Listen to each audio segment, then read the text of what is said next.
It seems like there's a definite sea change towards fiberglass in the Australian fishing boating business at the moment, and I think there are a number of reasons for that. One of them is the fact that a lot of us are getting a bit older and we no longer like to get pounded around in boats, and you certainly can't beat the ride of fiberglass. It's a lot softer. But there's something else in play too, and I like to call it the finesse concept. We're all using finer, lighter gear these days. We realise that fish are harder to catch in a lot of areas, and that sort of thing's epitomised in our selection of outboard motors as well. A big swing towards 4-stroke and also the new high-tech 2-stroke motors. They're a lot quieter, they're a lot smoother, you don't get all that nasty blue smoke, and they somehow go well with fiberglass boats. So it's a whole package. We had these misconceptions about fiberglass too. People regarded it as being a bit fragile and brittle, not tough like an old tinny. Well, you couldn't be more wrong. Fiberglass is one of the toughest materials around. Just have a look at this laboratory testing of a piece of fiberglass exactly the same as used in this full bore. At the Newplex Technology Centre in the Sydney suburb of Botany, technicians are constantly testing and evaluating the polyester resins, cloths, gel coats and other materials used in the manufacture of full-bore fiberglass boats. This regular testing makes use of the very latest in high-tech equipment to assess a range of important properties, such as the peel strength of plexus-bonded laminates in a typical cross-section of full-bore flooring. Constant monitoring of these important factors helps to ensure that full-bore boats are made with the strongest and most consistent components, like this state-of-the-art biaxial cloth with unbroken strands providing full-length rovings for much higher tensile strength than the standard chopped strand materials. But don't just take my word for it.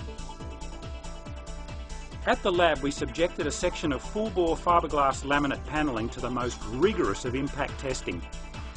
An 11.5 kilogram or 25 pound metal weight with a sharp point was hoisted 8.3 metres or nearly 28 feet up a vertical tube, then dropped directly onto the unbraced panel.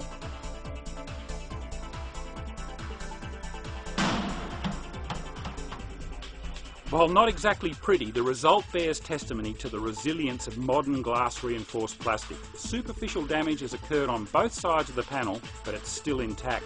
Contrast this with the same drop test's impact on a plate of 4mm aluminium alloy.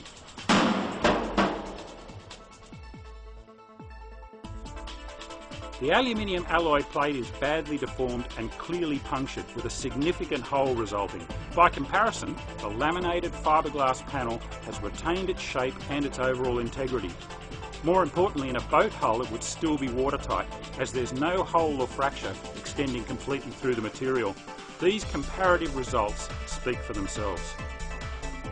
The reasons for the amazing strength of modern glass reinforced plastic lie in the use of exotic components and cutting-edge manufacturing techniques.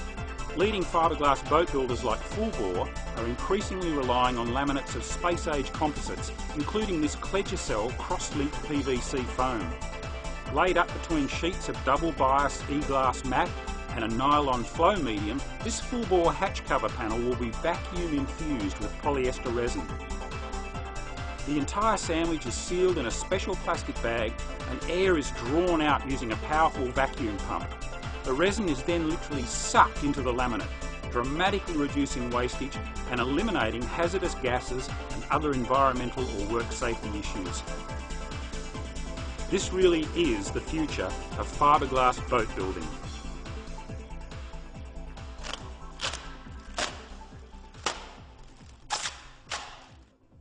Clean, green, versatile and incredibly strong for its weight. That's what modern fiberglass is all about, whether it's being used to construct caravans, trains, aeroplanes or boats.